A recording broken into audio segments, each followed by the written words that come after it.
बता दूं कि मेरे हाथ में ये जो प्रेस नोट है, इसमें साफ साफ दिखाई दे रहा है कि इन नक्सलियों पर 8 लाख, 5 लाख, 2 लाख, 1 लाख और 50,000 जैसे इनाम है। कुल इस पर 33 नाम है बिल्कुल और इन पर पंकज, क्या बड़ी बड़ी। संभव है तो जी सरेंडर किए नक्सलियों से बात हो सकती है, उनसे जाने कि बिल्कुल आखिर उन्हें कैसा बिल्कुल मैसेज। बिल्कुल, मैं उनसे बात करने की कोशिश हम्म। करता हूँ। क्या नाम लिखते हैं आप? मेरा नाम रंजन। रंजन, कौन से दलम में थे आप शामिल?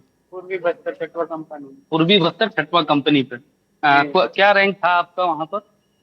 सदस्य तो। सदस्य थे। जी। ये किस इलाके में काम करती थी ये डिवीजन? पूर्वी बस्तर। पूर्वी बस्तर की। जी। तो क्या मतलब वहां पे कैसे ट्रेंड के लिए आप लोग पहुंचे? क्या लग रहा है कि अब नक्सलवाद पूरी तरीके से खत्म हो रहा है क्या? जी सर।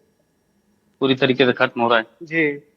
पुलिस का जो दबाव है वो भी बढ़ा हुआ है क्या उस इलाके में? और भी जी। लोगों से जानने की कोशिश करते हैं। चंचल के एसपी यहाँ पर मौजूद है, सीधी बात उनसे ही करते हैं। सर, बहुत बहुत स्वागत है। 33 नक्सलियों का सरेंडर हुआ है। क्या ये कौन से कैडर के नक्सली हैं और इतना बड़ा सरेंडर?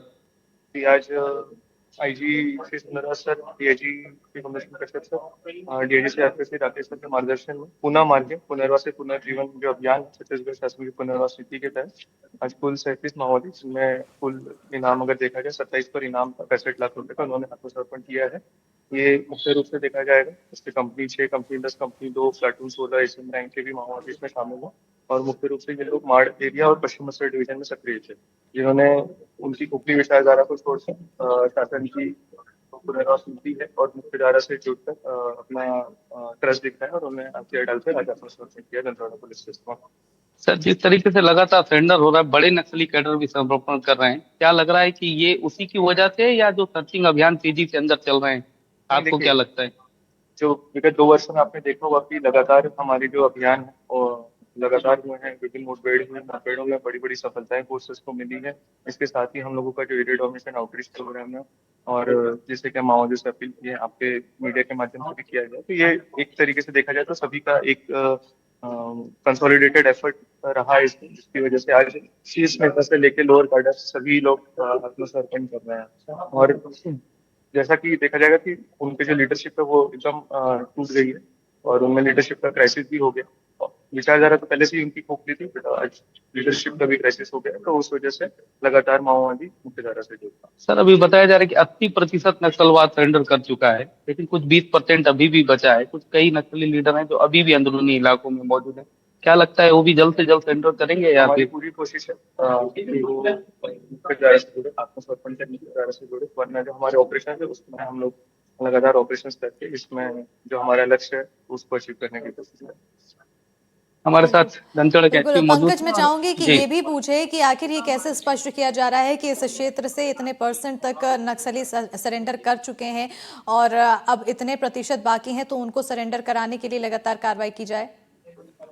सर, जो मतलब ये कैसे सुनिश्चित कर पा रही है पुलिस की इस क्षेत्र से इतने प्रतिशत नक्सली अब तक सरेंडर कर चुके हैं, और बाकी जो शेष नक्सली हैं उनको सरेंडर कैसे करवाया जाए? क्या आप लोगों की कोई स्कीम है अंदर अंदर? क्या पर्चे के माध्यम से या प्रचार के माध्यम से अंदर तक बात पहुंचा रहे जैसा हैं? कि हमने बताया, हमारे पास डिटेल प्रोफाइल सभी का रहता है कि कौन नक्सली है जो नक्सल संगठन से जुड़ा हुआ है। तभी आप देखते हैं कि जब भी कुछ मुठभेड़ होती है, गिरफ्तारी से अरेस्ट में, हम बताते हैं कि इस पे इतना इनाम था। और इसके साथ ही हम लोगों का जो मैंने बताया, हम लोग ऑपरेशन करते हैं, इसके अलावा आउटरीच प्रोग्राम रहता है जिसके माध्यम से हम लोग कोशिश करते हैं उनसे संपर्क करके उनको आत्मसमर्पण कराने के लिए। सर, एक बड़ी डेडलाइन भी मतलब केंद्र सरकार ने जारी की कि 21 मार्च तक नक्सलवाद पूरे देश से समाप्त हो जाए। क्या लगता है कि दंतेवाड़ा, बीजापुर, नारायणपुर इसी इलाके से इस डेडलाइन से पहले नक्सलवाद पूरी तरीके से हथियारबंद नक्सलवाद समाप्त करने में आप लोगों को सफलता मिलेगी? जैसा कि आपने देखा है, विगत 2 वर्षों में हमारे ऑपरेशंस में तेजी आई है, लगातार ऑपरेशंस हुए हैं, कंटिन्यूस ऑपरेशंस हुए हैं, डीआरजी बस्तर फाइटर और एसटीएफ और सीएपीएफ के सभी। और उसी का नतीजा है कि आज हम देख रहे हैं कि विभिन्न मुठभेड़ों में या तो शव बरामद किए गए या गिरफ्तारियां की गई हैं या आत्मसमर्पण कहीं ज्यादा हो रहे हैं। और देख रहे हैं कि शीर्ष नेता भी जो उनके माओवादी के हैं वो भी आत्मसमर्पण किए जा रहे हैं। तो हम लोगों का जो लक्ष्य है हम उस पर प्रतिबद्ध है। हम लोग सिस्टमेटिकली हम लोग कोशिश करते हैं कि हम लोग अपने टारगेट को अचीव करें। बिल्कुल। हाँ, अभी एसपी सर भी बोल रहे हैं कि वो अपने लक्ष्य पर प्रतिबद्ध है और आने वाले जो डेडलाइन दी गई उसके तक पूरी तरीके से नक्सलवाद को शून्य कर दिया जाएगा। तो ये तस्वीरें दिख रही है साफ साफ कि 21 नक्सलियों का सरेंडर है। इसमें कई महिलाएं नक्सली हैं, कई पुरुष नक्सली हैं, और भी लोगों से बात करते हैं। क्या नाम लिखते हो आप? होंगी। कौन से दलम में थे? आमदई दलम में। तो वहाँ कितने साल काम किए आप संगठन में? कितने साल रहे? बेचर वर्क ये काम किया मुंशी रैंड मून? 3 साल तक। हथियार चलाते थे क्या? तो देखा आपने कि कई नक्सली हैं जो 2-3 साल काम किए, कई 10 वर्षों से जुड़े हैं। तो इस तरीके से आज यहाँ पर दंतेवाड़ा में एक बड़ा नक्सलियों का समर्पण हुआ है और इसे पुलिस अपनी एक बड़ी सफलता मान रही। जी बिल्कुल, एक बड़ी सफलता इसे मानी जा रही है। मैं चाहूंगी जो नक्सली वहां पर मौजूद हैं उनसे ये पूछें कि जब वो नक्सली गतिविधियों में शामिल थे उस दौरान और अब क्योंकि सरेंडर करने के बाद अब वो कैसा महसूस कर पा रहे हैं, कितने परिश्रम उस समय झेलना पड़ता था और अब उनसे उन्हें निजात मिलने वाला है। एक इस तरफ आइएगा, इस तरफ से पूछते हैं। ये मेरे को बताइए कि आप मतलब जब वहां थे संगठन में तो वहाँ कितनी परेशानी होती थी? क्या कौन सा हथियार चलाते थे आप वहां पर? बहुत परेशानी होता है। बहुत परेशानी होती थी। आज समर्पण करने के बाद कैसा महसूस कर रहे हैं? अच्छा लग रहा है। अच्छा लग रहा है। आप क्या नाम लिखते हैं? बामन। बावन। बावन, आप कौन से दलम में थे? नॉर्मल क्रांति समर्थन। क्रांति समर्थन में थे। कितने साल से वहाँ काम कर रहे थे?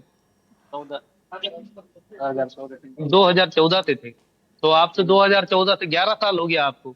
क्या काम करते थे वहां पर? सेल सदस्य। क्या क्या थे?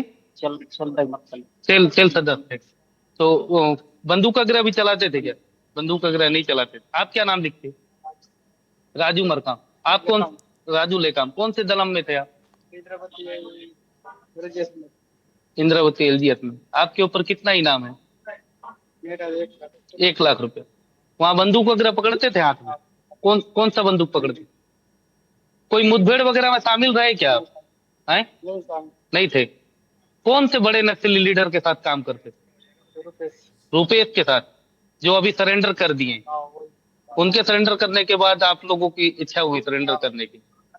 वहां ज्यादा तकलीफ थी या आज मतलब अच्छा लग रहा है? यहाँ जैसा यहाँ